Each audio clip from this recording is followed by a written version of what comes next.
What is good, Renegade Nation? Before we begin the video, I want to give a big shout out to our most recent Patreon supporters and YouTube members. Elusive Fox, Goliath Burrito, Ceravix, Manut D02, Crispy Bacon, Julian Hernandez, Christian Simpson, Felix Osborne, William Fate Ward, Joseph Allen, Aaron Bates, XS7, Marcus 303, R. Griffin, Andrew Larman, Brady, Brian Imika Njoku, Zyman K, A7503, JK844, Ash, T Sunset, Charlie Wren, Timothy Kuene, and Borther Byron. And I would also like to give a big shout out to our executive producers, Bevan Brummett and Hades Belt, and welcome our new executive producers, Tavon and Alaskan Josh. Thank you all very much for your support. And if you want to become a Patreon supporter, feel free to click the link in the description to find out more. We'll see you there. Tally-ho, lads! Lightsaber time, baby. Use the Force, young Padawan. Oh my god! Here we go, by God. Yeah, we got ourselves a... Dead quick. Hey, Nick. Yeah. Remember that time that I told you about, Friday the 13th Part 3, where I was upset of the fact that the house had burned down? And I'm like, wow, man, they should really start up like a fund or something to like rebuild that thing. Oh, did they rebuild it? They're in the process of rebuilding it. Nice. And someone shared this with me on our last kill count recount reaction. And also, they shared it with me on Discord, which I was very ecstatic about. I am very happy that they are rebuilding it and basically trying to get a bring back the restore it as it was, bring it back to its glory, which I think that'll be awesome, and hopefully a crazed fan won't burn it down this time. What the fuck is wrong with you, dude? So. They said a careless fan. Yeah, a careless fan. Which and it's just like, obviously they probably didn't do it on purpose, but they were probably doing something dumb enough that they shouldn't have. I guarantee you, they did something inside, and they were probably just like, "Oh, it's fine, man, it's fine." There's like a fire extinguisher down the hall or something like that, and then oh yeah, wood burns. Who'd have thunk it? But. Either way, though. By the way, sorry about the comically large beer stein. I'm just. That's fine. Well, I mean, I guess it's a normal sized beer stein, but I'm drinking some Guinness. I'm not sponsored, but it could be. Hit me up, Guinness. There you go. So, I've been finally getting a taste for beer lately, and realized that I think I like dark beer. At least I like Guinness. Guinness is my favorite beer I can find so far. Only beers I've ever liked are the bourbon barrel beers. But some of them cost a pretty good amount. I heard all the hipster dudes being like, IPAs is where it's at, and I bought one and I tried it and I took one sip of it and I was like, I don't want this. And then it sat over here on the table all night, and then I was just like, you want me to pour that out? And you're like, yes, please. I told Nate to try a sip of it and he was like, ew. Yeah, no. Yeah. Hipsters grow a sack and actually drink actual beer. That's all I gotta say. I mean, either that or just shoot whiskey. I mean, honestly, I think it's not that hard. I mean, listen. That stuff's gross. Yeah. Ooh, hurts to breathe. But you know what? That's a good thing. Goddamn. It's debatable. I didn't actually mean to drink that. My whole theory is it's just like whatever beer you like is just depending on which one you manage to get a taste for first. Oh. Still good though. Still good. Plus Lagavulin a whiskey that you sip instead of shoot. Pairs really good with steak. Which it seems like the opposite to me. Like I don't know why the fuck you'd want to sip that. It depends on what you eat with it, dude. It's like my dad doesn't usually drink. If ever at all, at my dad's house, well, ever since he stopped drinking as much, he rarely ever drinks a beer.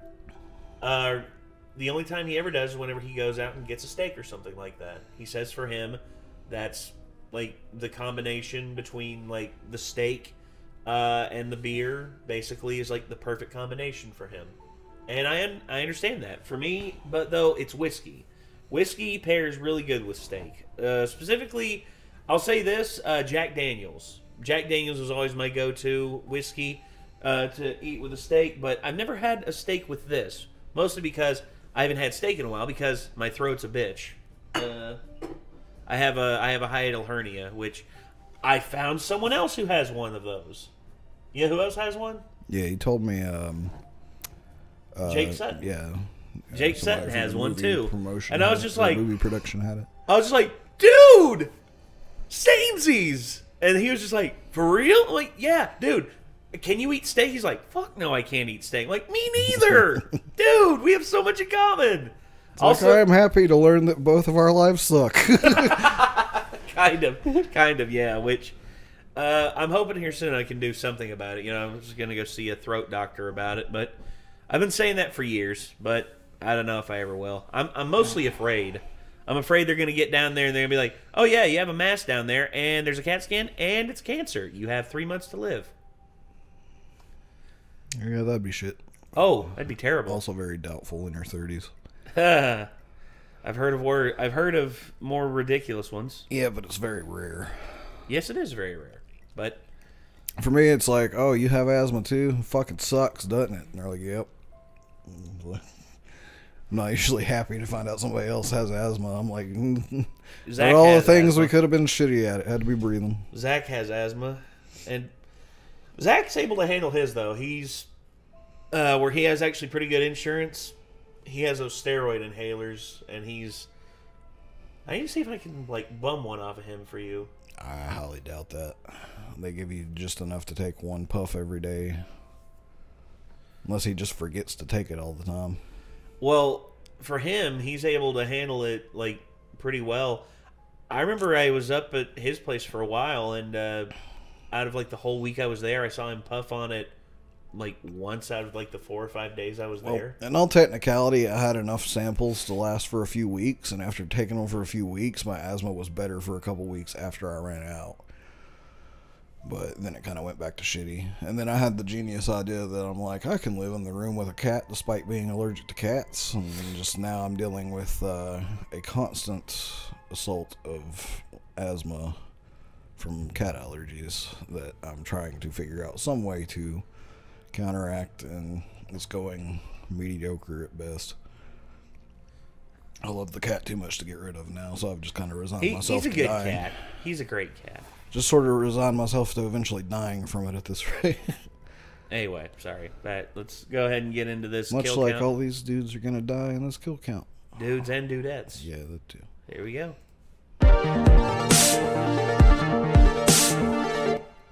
Welcome to the Kill Count, where we tally up the victims in all our favorite horror movies. I'm James A. Janice, and today we're looking at Friday the 13th, the so-called final chapter. By 1984, I call the slasher bullshit. subgenre was waning, after countless bloody low-budget affairs had flooded the horror market. Though the Friday films were profitable, they weren't respected by non-horror fans. The disparagement was starting to weigh on producer Frank Mancuso Jr., who decided to end the series so he could pursue other projects. I really want to bring this thing to an effective close. You may remember Frank Mancuso Sr. from the first Friday recount. He was the Paramount executive who helped get the original film released. His son, Frank Jr., started working on the Friday sets during Part 2, first as a production assistant, but quickly becoming a producer by time Part 3 rolled around. Mancuso was the closest thing to a showrunner the Friday franchise ever had, which might explain why the first 4 feel so samey. He called them exercises in commerce. They were there to make money, not to be art. Steve Miner declined to direct another installment, so Mancuso hired Joseph Zito to helm the final chapter, which would again be shot in Southern California. Zito was suggested by Boston moneyman Phil Scuderi because of his 1981 film The Prowler, which I covered in the first Kill Count filmed at my new house. Zito studied the first 3 Fridays to make sure he'd give the fans what they wanted, and tried his best to do new things within the restrictions of the Friday formula, which was mandated by the producers and investors. From my research, Zito seems like he was an intentional, intelligent intelligent director who truly wanted to make the best Friday film he could. However, he was also a demanding perfectionist, and his quote-unquote tough love eventually led to conflict with some of his cast, even though they were just as serious about making the film. We all just wanted to make it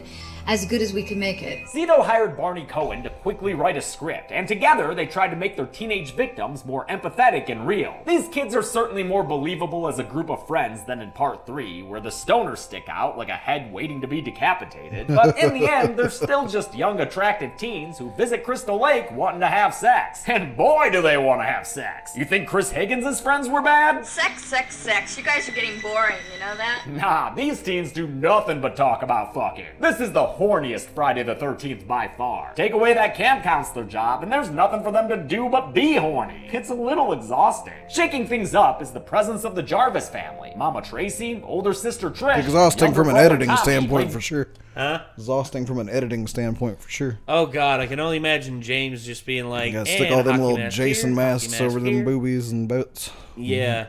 for YouTube. Oh dude, there's a part that's in like, I think oh yeah, it's in part 5. You know the interesting thing about Friday the 13th part 5? It was directed by a porno director. Oh, I didn't know that. And there's a scene in it that is extremely uncomfortable. Very, in terms of just like the.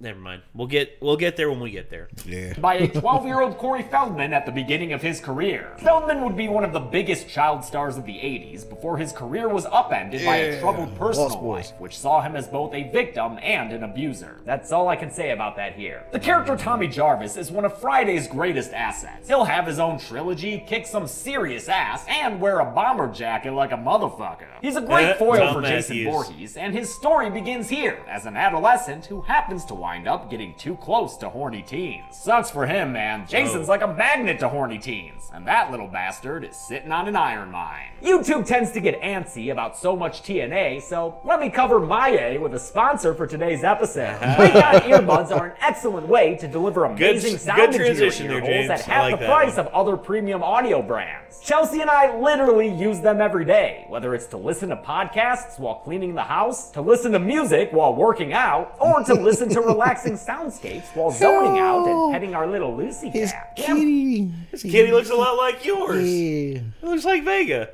Yeah.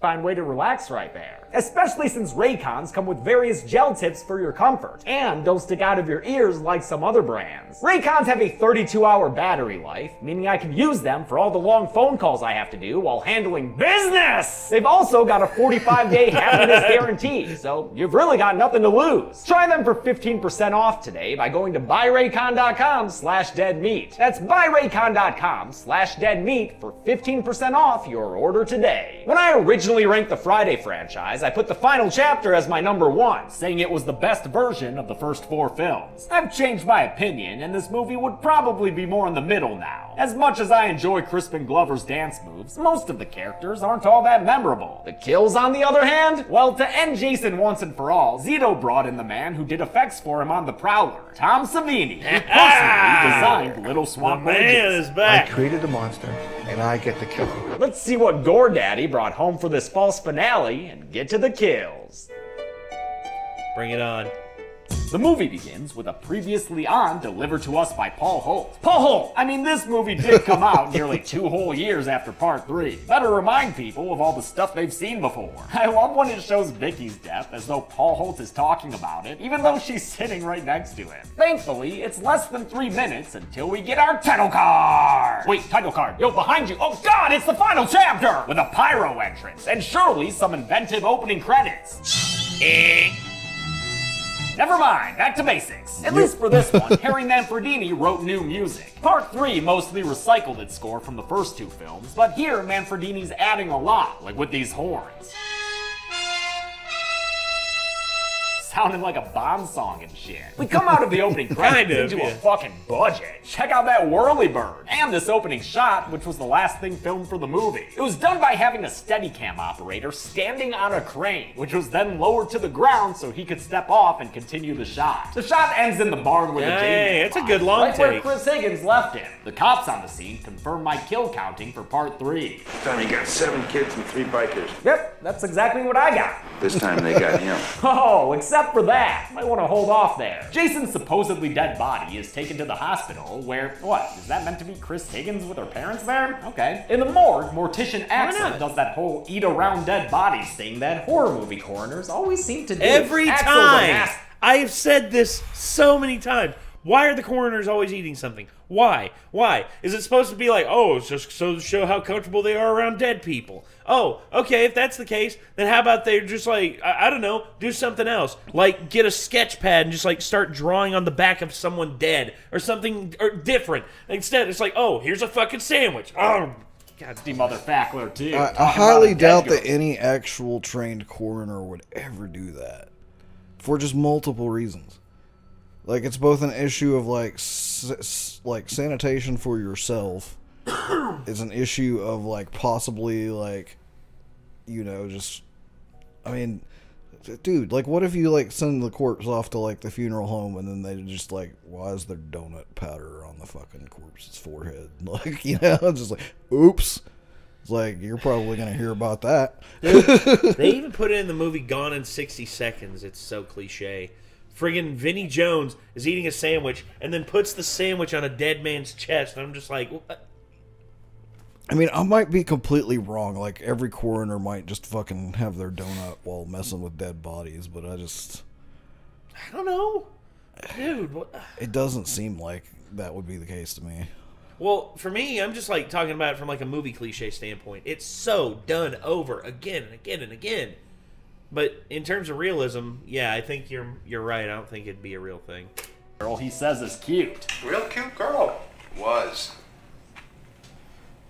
Well, she still is. All you gotta do is go over there, take off your pants. Nice talk. Real nice talk. As much as Axel's into dead chicks and weird aerobics porn, his preferred outlet for horniness is Nurse Morgan. Nurse R. Morgan, I believe in a reference to Robbie Morgan, who played Annie, one of the first victims of the series. But keep it in your pants for a mo there, Axel. Morgan wants to give us this movie's daily Jason News update. You know, I make fun of the recaps and everything, but I appreciate that this franchise, right from the beginning, is committed to its own history, even if it gets details wrong sometimes. Axel and Morgan are just about to get busy playing doctor when Jason's hand joins the fun and provokes a passionate sermon. Jesus Christmas!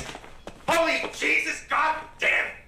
Holy Jesus jumping Christmas shit! Amen. Axel! I say, if my pastor ever talked like that, I mean, you know, like, I guarantee all the kids would be snickering and all the parents would just, like, be standing up and just, like, filing out of the church one by one. Puts Jason in an icebox without seeing the breath coming from the so-called corpse. As soon as he's back to his spandex spanking, Jason comes from behind and murders him with a bone saw. And he twists the head around. Savini's back, bitches! For this kill, they used a medical saw with a semicircle cutout pressed against actor Bruce Mahler's neck. Mahler would have to struggle, but not so much as to give it away. You can kind of actually see the semicircle. I see it, yeah. Though a dummy was made for the kill, I don't think the final cut uses it, since that last shot simply has Mahler turned around with a false body facing forward. Jason okay, all right. The smile. I gotta see that again. I gotta see that smile one more time. Yeah. It's like after they yelled cut, he's like, yeah. Yeah, he's like, oh, come on. There it is. I guarantee you right here, the Jason actor's just like, you good, man? You good? I'm good. Facing forward. What's up? Jason wastes no time killing Nurse Morgan next, grabbing her by the neck and pinning her up against the wall, then slitting open her torso with a scalpel. Goddamn! Originally, this kill would have had blood dripping down the nurse's leg, but the tube came loose and made it look like she was peeing blood instead. Oops. That sounds like less of a Jason problem and more of a kidney stone thing. For the final chapter, Jason was played by Ted motherfucking White. Again! Ted White is very possibly my favorite Jason Voorhees. Dude was 57 when he played the J-Man, having already done stunts for decades, doubling for actors like John Wayne, Clark Gable, and Rock Hudson. This Texas-bred badass stayed in character and kept to himself on set, but at the same time took great care to keep his inexperienced younger co-stars safe. The young people we had in the cast were some of the greatest kids that I've ever worked with. I love worked Ted. with a lot of young kids in business. Just I've read up on Ted White. The dude is legit like one of the most badass human beings ever to exist in terms of filmmaking. The dude has taken so many bumps off horses. He's like gotten thrown around like by bulls, got thrown around by everything, man. And he got right back up, dusted himself off. He's like, need another take? All right. Bring the horse back. Very cool big names he got to do stunt work for, too. So. Say what? Very cool big names he got to do stunt work for as well. Oh, yeah. I mean, especially John Wayne. And Clark Gable. Oh, yeah.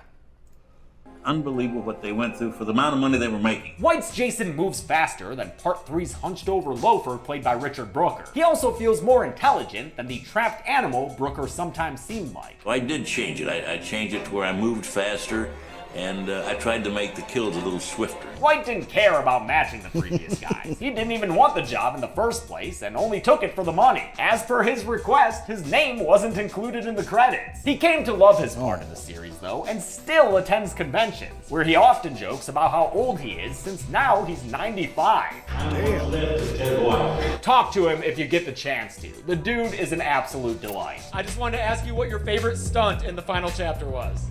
Getting paid. Remember when I said you'll see a whole lot of camps and houses around Crystal Lake? Well, I guess this whole time, the Jarvis family has lived there. Fitness-oriented mother and daughter, Tracy and Trish, and their alien son brother! Haha, no, that's a person. It's Tommy Jarvis. He made this mask, which, like, I call bullshit. I don't care how smart and nerdy you are. You ain't making these things at 12. But Tommy Jarvis is named after Tom Savini, so of course he'd be a master at effects. Director Joe Zito thought a kid character would be new and interesting, and though he was worried Corey Feldman might be too small, Feldman won him over with how much he wanted the role. They couldn't contain him. His agents were trying to negotiate, but, you know, Corey kept saying, oh, I'll do this, I want to do this, I'll do whatever I have to do. So, you know, it sort of hurt their position. There's a house next door to the Jarvises, which has just been rented by 6 friends on their way there now. The friends are Crispin Glover, his sex pest bro, and, these 4. Crispin Glover as Jimmy and Lawrence Monason as Ted are given the most screen time, as well as a running bit that revolves around Jimmy's little Jimmy. You're a dead fuck. What? A dead fuck? A lousy leg. A wilted bee stem. You know. Oh God, I'm horny. We know. And if you like the dead fuck joke, well, you're in great luck, folk. Dead fuck. Dead fuck. He thinks that's funny. He thinks that's a funny thing he's doing. He certainly does. On their way to the lake house, the kids pass the roadside grave of Mrs. Voorhees. This tombstone is the first time we learn her first name was Pamela. She was only known as Mrs. Voorhees for the first 3 films. The horny wagon also passes by Don't think I realized that either. who has no lines but does. So I don't think I remembered that either. What, Pamela? Yeah, her name not popping up till the 4th one. Get to eat a banana. That's free crafty. I love bananas. Me too. Before she can get herself all that potassium, though, Jason comes up and stabs her through the neck. Jason was played by Tom Savini here, so I'm holding him accountable for the murder of this banana. This kill was done in broad daylight, which meant they couldn't hide the makeup effects in the dark. A flexible metal blade was curved around actor Bonnie Hellman's neck and then pushed through a latex neck cover while blood was pumped through a tube. In post-production, they color treated the film to better match the latex to the real skin. The kids arrive at their house after dark, interrupting Miss Jarvis' sandwich next door. Trish, Tommy, and their good boy Gordon go next door to meet the kids as Mama Jarvis stares menacingly through the window. This kind of works as a nod to Mrs. Voorhees, or I'm sorry, a nod to Pamela. But of course Tracy's gonna be disapproving of these kids. The Hornsters are giving free peep shows to Tommy, who reacts in the most believably excited adolescent way. Like I said, this movie's horny as hell, so let's bring in more chicks to get naked and have sex. Twins Tina and Terry, played by English identical twins Kamala and Carrie Moore, who at one point had been Doublemint twins, but I can't track down their commercial. They joined most of the cast to getting naked for a group skinny dipping scene. Some of the male actors went bottomless out of solidarity for their topless and also bottomless female co-stars. Tommy ends up getting an eyeful of this flesh party, further jump-starting this kid's hormones and revving that puberty engine up. In real life, that's also exactly what was happening. I get to do scenes with boobies.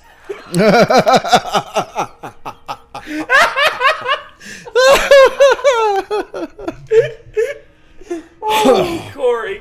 Here's the thing. I guarantee You would think they would have kept the 12-year-old actor away from the nudity and like just done their shots separately. But here's the But problem. at the same time, you have the realism of like this stuff going on is actually reflected in his fucking glasses right here. Yeah, that's true. But also, here's another thing too. When you find out, when you know what's happened with Corey Feldman, Yeah, it's actually kind of sad because it's the same thing that happened with Judy Garland, same thing that happened with Brooke Shields. By the way, there's a movie out called Endless Love that stars Brooke Shields. In that movie, one second, everybody.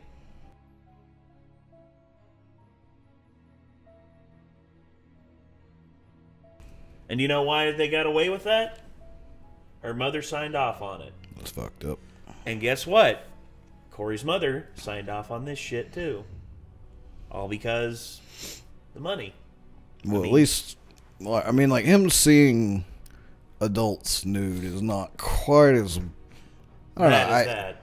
Yeah. Yeah, it's still pretty weird. Yeah. When you think about it, like it's pretty messed up, dude. And then Judy Garland, same thing. Her at the same time, like I just kind of rationalized it in my head as like, well, it was the '80s, I guess.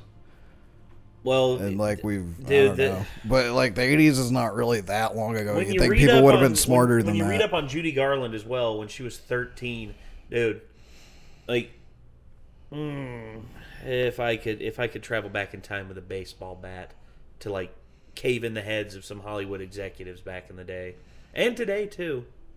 You're on my list, Harvey Weinstein. Prison can't save you. Oh, well, yeah. Sure, you noticed we're in different clothing right now because OBS has issues still where the space. We were just in the middle of recording and it just like grew arms out the side of the computer and like picked up a bucket of shit and just threw it all over us. So we had to go change our clothes. Yeah.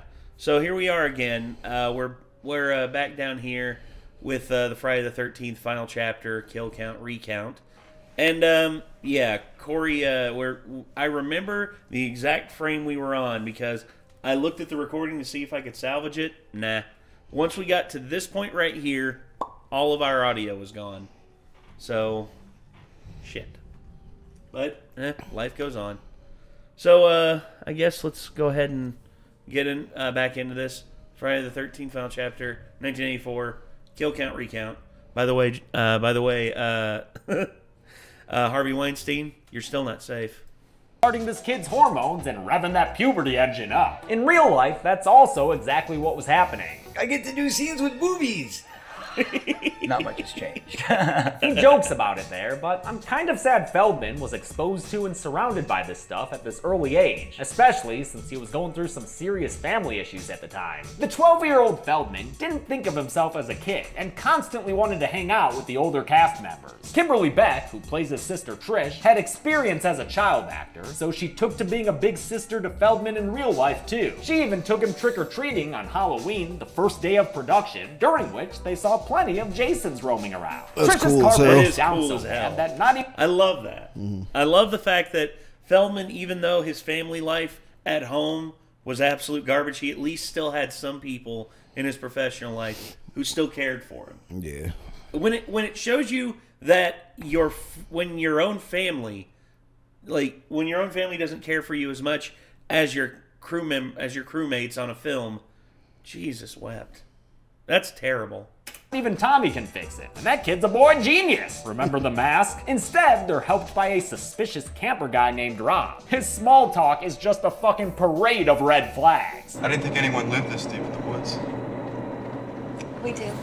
Is there any kids, vacationers, people like that? Yeah, a bunch of kids moved in yesterday. Trish, this is the 1980s. By now, people know Suspect about as serial hell. killers. Be more careful. That means don't bring this guy inside your house and let him go into the 12-year-old's room. Nah, I'm just playing. Rob's cool enough, I guess. Sure, let him camp out in the woods outside your home. Whatever. Next door, the kids are engaging in ritualistic mating behaviors, including a dance that Crispin Glover came up with on his own. He reportedly would dance this way in clubs around LA, and it was so fucking weird the other actors couldn't stay in character during the first take they did. We lost the first take because people were just so astounded by how it looked. Glover was picked by Zito because of how unique he was and kept mostly to himself on set, always the brooding artist. His career would really take off the following year with Back to the Future, which also featured a small appearance.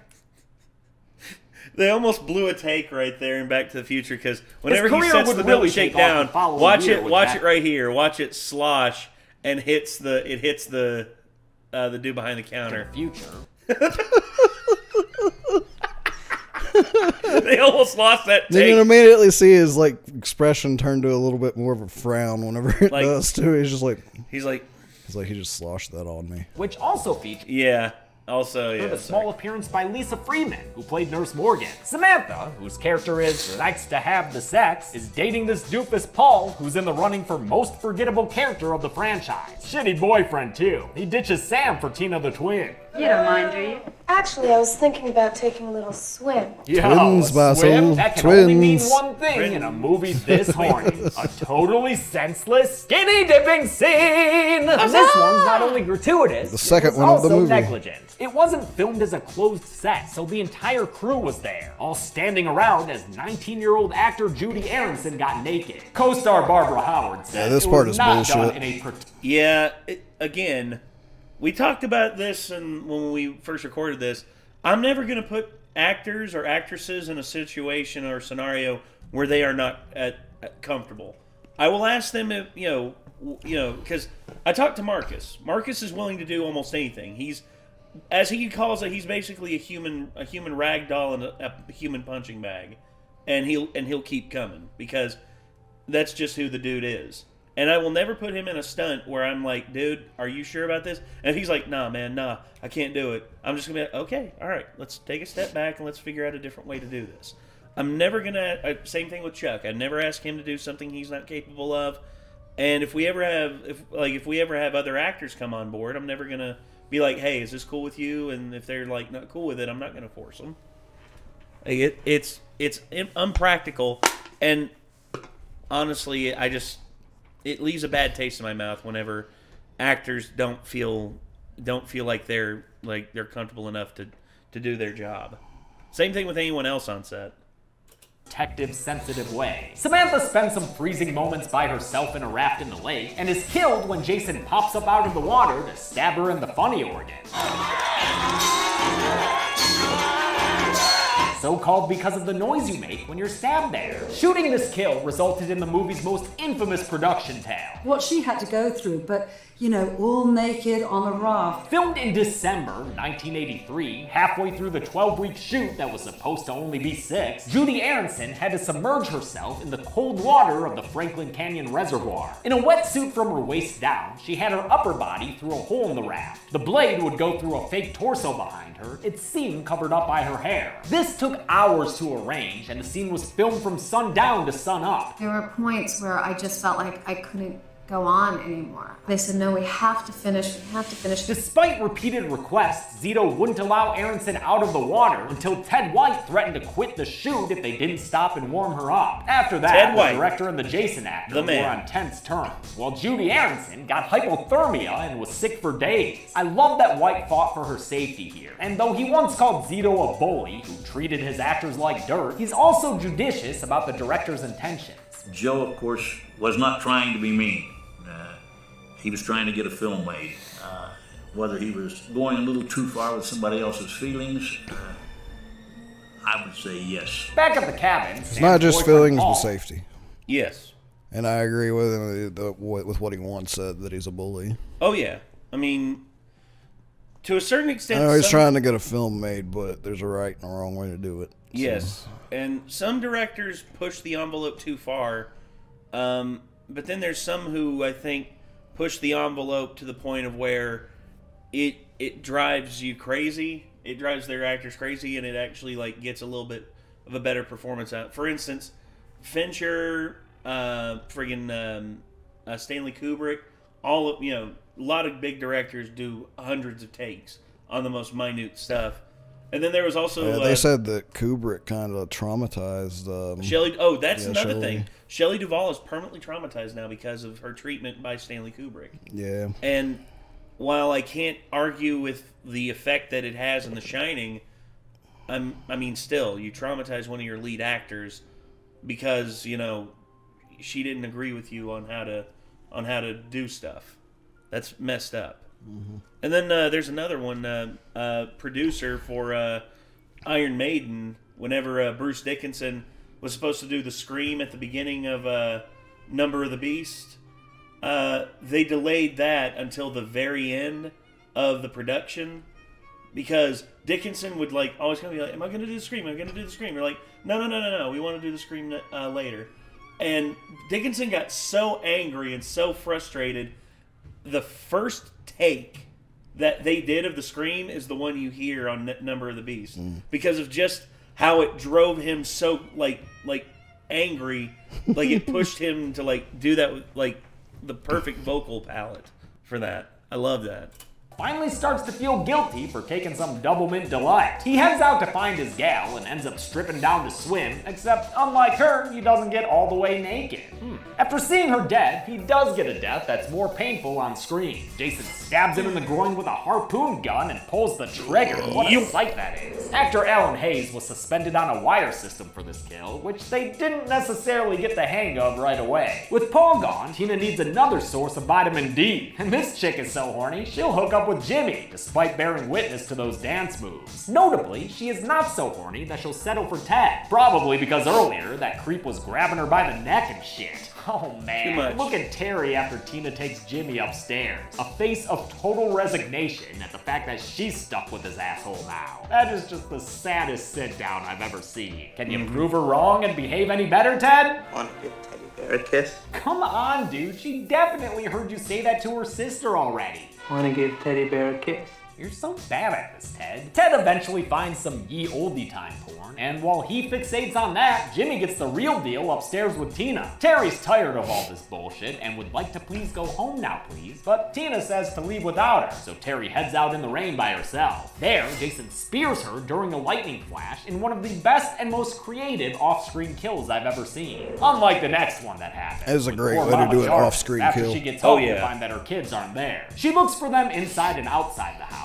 and is killed off screen with a look of terror on her face. Originally, we would have seen more of Tracy Jarvis's death in an ending pitched by producer Frank Mancuso Jr. and moneyman Phil Scuderi. The morning after everything ended, Trish would go upstairs and find her mom's dead body in the tub. The nightmare would then be revealed as a full-on Palooza Jason. Really glad they didn't use that. This series did not need a fourth dream sequence ending. Trish and Tommy get back home to find their house deserted and dark. Trish heads out in the pouring rain in an oversized men's shirt wrapped in a belt, looking for the tent camping hitchhiker man she met earlier that day. Oh, there he is. What the hell are you doing here? What are you trying to do? Kill me? I mean, in most cases, yes, Trish. That's exactly what he'd be doing. You've gotta be more careful. Rob reveals his backstory, which is another strand of continuity for these films. He's here hunting Jason because he killed his younger sister, Sandra. She's not shown in a flashback, but Sandra was the underage chick in part 2 who got impaled in bed with a spear. I love this stupid, needless connection so much, I don't even care that it doesn't make sense timeline-wise. Rob likely wouldn't know his sister was dead, or have time to start hunting Jason. Sandra was killed on Friday the 13th, Jason had his 3D adventure on Saturday the 14th, and the final chapter immediately follows part 3, making today, Sunday the 15th, only 2 days after Sandra was killed. Parts 2, 3, and 4 take place over a single weekend. I feel like a lot of people don't realize that. With his I never realized it. Jimmy put... Yeah,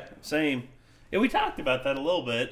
You know, just like the fact that it took place over an entire weekend is like, Jesus, that's like a almost like a record spree for like a movie killer. Because I know Halloween, the first depending on the for God's sakes, the continuities of the Halloween movies. It's a period on his character arc. Which I did. Fuck. Tina says, nah, they kiss real gross for too long. Oh, way too long. Oh, God, it's so bad. And then Jimmy excuses himself to go panty brag to Ted. He grabs a celebratory bottle of wine, but finds himself lacking the means to open it. Ted! Hey, Ted, where the hell's Corkscrew?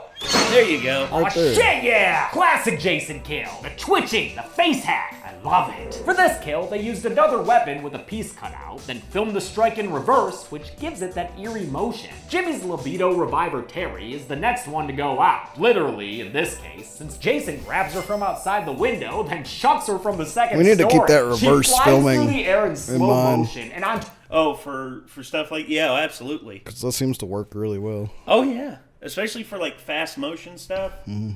Oh, to a station wagon that gets blown the fuck out. Hell yeah, that was awesome. The only thing I don't love is how Jason was all of a sudden up there right after killing Crispin Glover in the kitchen. And then after this kill, he's shown in the kitchen again. I won't call this teleportation, even though I do think he gains that power later on. Don't at me, Matt Pat. But Jason's pretty spatially inconsistent in this one, and I think it sometimes takes away from the suspense. Whatever though, as long as he's willing to put Ted out of his misery next. Dude's been guffawing at blue film reels for like 6 hours now. We gotta shut that shit down. Ted's eyes look red as shit here, so I'm guessing it's when Lawrence Monason unwisely decided to go method and actually get high before filming a scene. I'm a very paranoid stone person, so it was the worst idea I could have ever done. Ted is killed in a way I've always enjoyed, the knife in his head slitting through the projector screen as he falls. The last pair of teens that need to be killed are... I guarantee you that was just a gaffe in the editing room, because after he killed Crispin Glover, he picked up the knife. He killed the kid right there in the front of the TV, or in front of the screen, with the knife. Mm-hmm. And then they should have put the one twin's death, her getting thrown out the window, after that. That's that's an editing gaffe. Probably that happens so. more than you think. There's a big one in The Dark Knight Rises. There's a big one, and I'm surprised no one ever talked about it. Yeah, I don't know what you're talking about for sure. Well, I was gonna say I'll let you know about it, but it frustrated me when I first watched it in theater. I'm like, wait, what? Huh? How is that? Oh. Sarah and Doug, who I haven't even mentioned yet. Sarah's story is that she's a virgin who's nervous about going all the way, while Doug is literally not given a single tiny moment of development. It's surprising then that they still win me over as a fan. Probably because they're both so gosh darn cute. The very pretty Peter Barton had been on the cover of some teen magazines before getting a starring role in a season of The Powers of Matthew Starr, which incidentally co-starred Friday 2's final girl, Amy Steele. Steele encouraged him to take the role, though he later complained about Zito not working with the actors. Sarah, also a cutie, was played by Barbara Howard, who does a great job with small moments in her performance. She also steadfastly refused to do nudity, so a body double is used in this steamy shower scene. After Sarah steps away to get ready for bed, Doug gets a new shower visitor, and this one plays rough. The Murder of Doug is one of my low-key favorites of the series. We get full reveal Jason in it, and a super sick head crunch. Zito wanted to reverse the stereotype of a woman victim in the shower, probably since he already did it very explicitly in The Prowler. So here, he has the pretty guy get killed all hot and wet. Ted White had to shove Barton's head hard against a padded surface before the shot switched out to a fake head that White then crushed beneath his hand. A blood tube running down Jason's sleeve provided all the red stuff. Sarah finds Doug's dead head hanging out in the shower door, then runs around wrapped up in the world's most secure towel, or at least until Jason goes to hell. Even though he was just upstairs in the bathroom, now Jason's somehow outside the front door, and he kills Sarah with an axe that lodges deep into her towel and chest. Trish and Rob get back to Tommy, then tell him to stay by himself as they and Gordon go next door. Right away, things don't look good. I mean, Gordon's so unnerved, the poor good boy jumps through a frickin' window and runs away, never to return to the movie again. Here's some footage of Gordon's trainers getting him to do this stunt using his favorite toy, a stuffed rabbit. Oh, what a good dog. Look at him jump through the window like that. Trish finds bad news and tells Rob they done fucked up. This house has got a Jason problem. Oh, and here he is now. I think he's killing you, Rob. Yeah, that's what I thought. Although, can we really be sure about that? Alright, bud, I'll take your word for it. Rob's death was meant to be scary, in contrast to the other more fun kills. I'll admit it is a little disturbing to hear him realize what's happening, but the repetition teeters into hilarity after a certain point. It's like Troll, it reminds me of Troll 2. They're eating her, and they're gonna eat me. Oh my god. Troll 2, ladies and gentlemen. Oh, what a debacle of a film. But this is the part where I was just making fun of, like, it's like they've used this as a comedy bit and other things before. It's like someone's getting murdered off screen and you just hear them like yelling. It's like, oh god, he's gonna kill me. What are you doing? Oh, what are you gonna do with that? No, don't put it there. My favorite one like that is from Futurama. Whenever it's like they ask the what if machine, what if Leela was more impulsive, and in one of the scenarios, she's literally like killing Hermes. She's like, "What is that you're hacking? That's my torso. Oh, not me legs."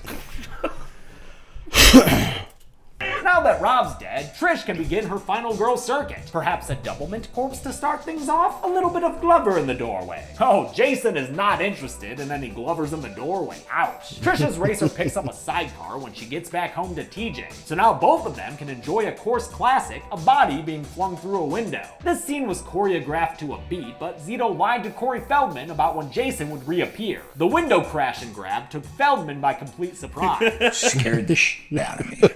Real pants-shitting terror on his face there. I'm not sure how seriously it scared the poor kid. Are you okay? Are you okay? No, I'm not okay. I was not okay, and I was not okay for quite a while. I can't help but feel like Ted White enjoyed doing that. Jason and Tommy weren't only adversaries on screen. The only person that I didn't get along with or was afraid of was Ted White. He was a mean little kid. Sounds like a culture clash between the old school White and the rowdy pubescent Feldman. He wasn't very well mannered. That was kind of hard for me to relate with because I wasn't real the cowboy type. That conflict is kind of hilarious to me, especially since White was fair as always and complimented Feldman's performance. As mean as he was very good in the film. I liked him. I liked the way he did it, and I liked the way he worked. I felt like he had the energy of an adult as opposed to that of a kid. Jason busts his body into the house, throws a hammer at Trish's head, and eventually hacks his way through Tommy's door to say, "Mister, clean up this room!" Trish fights back, like any good final girl, putting a TV on Jason's head and later luring him out of the house. Welcome to Primetime, bitch. Wait, wrong movie franchise. She and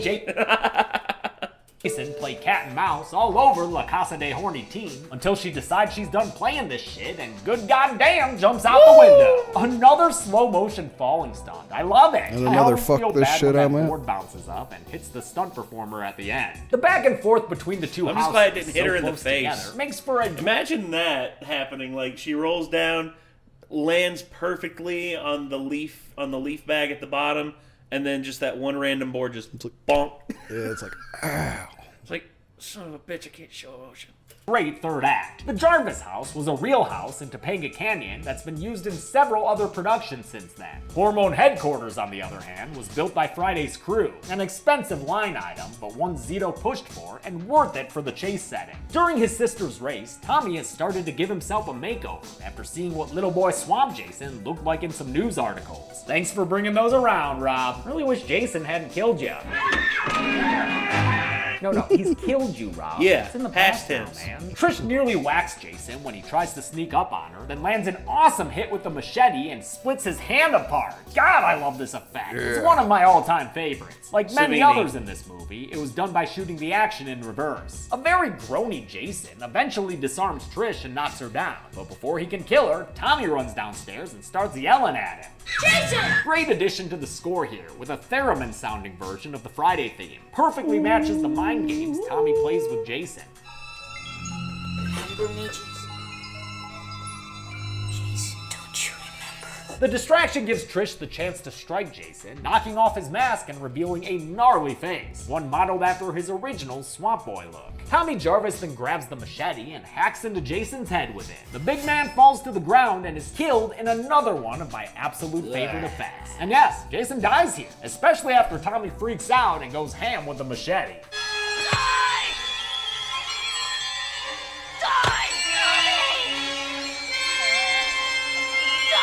Killing Jason was always going to be a big deal, so it's a good thing Tom Savini had a kick-ass crew working with him. Kevin Yeager, who would later create the OG Chucky animatronic, Alec Gillis, who would go on to help make Goro in the first Mortal Kombat movie, and the late John Vulich, whose work we've also seen a lot on the Kill Count before. Vulich made the split head effect and did Grandpa's makeup in Texas Chainsaw 2, and he also did Bub the Zombie's makeup in Day of the Dead, where he worked under Savini again. It's Vulich's collection of masks we see in Tommy's room, and it was Vulich who suggested Jason be killed with a machete, after producers shot down Savini's initial idea. That one involved a microwave gadget Tommy would use to explode Jason's head. Such banality was embraced by Savini and Zito. It was my impression that there was never going to be another Friday the 13th.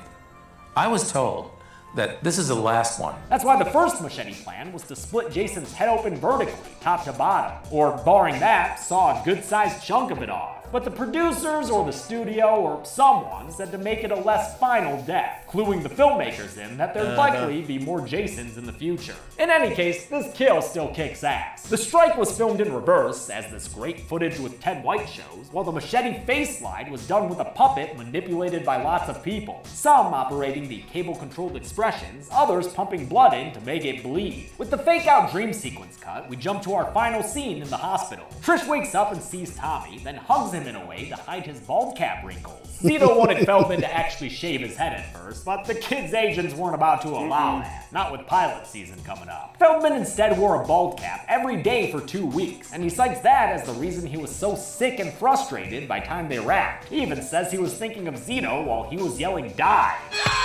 The movie ends with Tommy staring into the camera and looking disturbed, setting things up for a sequel to the final chapter, just in case. How many people got caught in the pages when Mancuso tried to close the book on Jason? Let's get to the numbers and count! Count!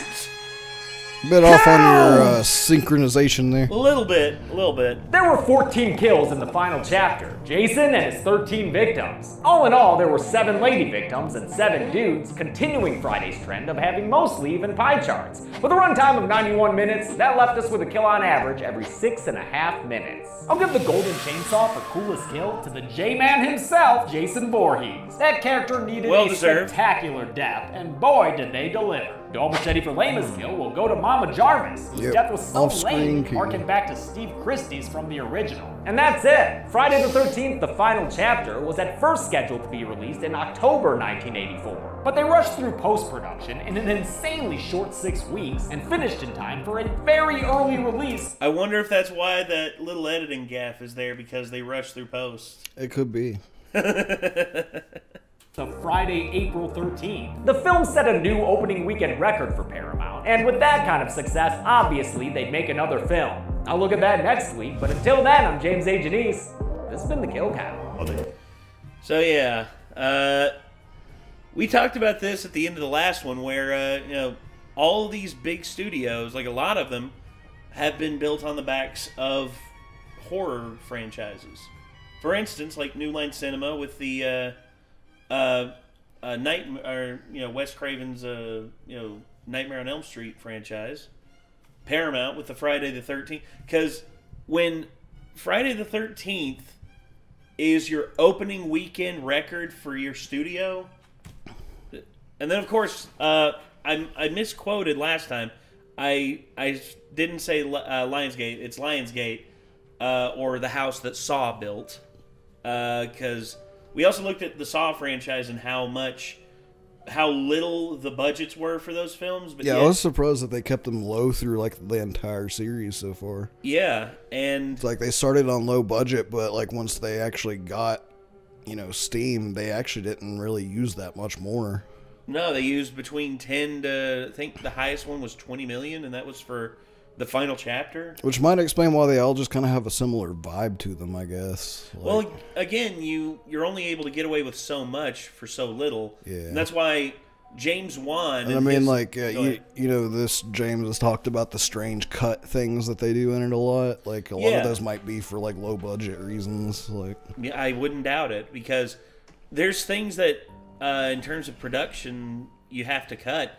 It's like if we could do a cut by like literally merging this scene with the next scene by just having them walk into the next scene, that would save us time on setup and tear down. So that's extra money we save, basically. Yeah. Well, I would say probably for me, one of the most frugal directing decisions ever was Martin Scorsese when he did The Last Temptation of Christ. Their budget was slashed so much by the studio, he could only afford to hire 4 guards. That's it. And basically what he did was he did this old school trick where basically he cut up the film reels to where the 4 soldiers were running in unison on one level. Then he would show 4 soldiers running in unison on the lower level. And then he'd have 4 soldiers running down the streets, because this is when they were looking for Christ. And basically he merged those 3 film strips together and made it look like there were 12 soldiers on film at once. Yeah. And it's brilliant how some directors can do that, and it's a testament to how good a director is when they can do so much with so little. For instance, James Wan. We were actually talking about that before our production of our short film. Oh, yeah. Because I was talking about how, like, yeah, we only really have, like, 2 guards. That's it. And we have it kind of changed up to make it look like, you know, they might be different people at different times. So. Oh, yeah. And we changed up everything about them. We changed up their vests. We changed up what they had over their faces. And we only had 2 guards, but yet, like, how they acted as well. Like, the guards that we see in the beginning are very professional and march to the, like have a march all lined out and everything. And then there's Chad and Lee later on, and then they have more personality to them. They're like their decals on their vests are different and all that. Yeah. And I love that. I love the way fact they treat like other characters and stuff. Yeah. It's different. Like they're more quick to interact with other characters than the other guys that were just trying to like stay out of the way, I guess. Mm-hmm. And you see, we're able to stretch our budget as thin as we can because of the amazing crew that we had. I mean, Jacob, the Sutton brothers, Eric. The fact that Eric wants to work with us, and he's literally worked on productions where there's tens of millions of dollars involved. Yeah. I mean, that says something. And also, he wants me to be in... It's really cool to me. Also, he's wanting me to be in a film he's producing here soon. Oh, really? Yeah. Hell yeah. He wants me to be an actor. Well, that should tell you something, like, if he asked guess. you, like, because you were like, I don't think I was as good as everybody else, and Eric literally asked you to come be in one of his movies, so you must have done good. Must have. Maybe. I don't know. Either way, though, yeah, that was Friday the 13th, the final chapter. Kill Count Recount. Hopefully you all enjoyed. So, yeah. And hopefully this comes out right, and we don't have to redo the whole damn thing. Yeah. So, again... I'd rather not redo it a third time. I don't want to. As much as I love the kill counts, it's just like... watching the same video 3 times within the same time frame like that... yeah, it'd get a bit annoying. But either way, that's going to do it. So this was Friday the 13th final chapter, Kill Count Recount by Dead Meat. If you want to see more from Dead Meat, click his name in the title of the video. If you want to see more from us, hit that subscribe button, ring that bell. And until then, I'm Nate. I am Nick. See you later, everybody. Peace. Backtrack, turn back, right, lights, be so rough. Times is tough. Life stays that way. Times is hard. Life stays that way. Backtrack.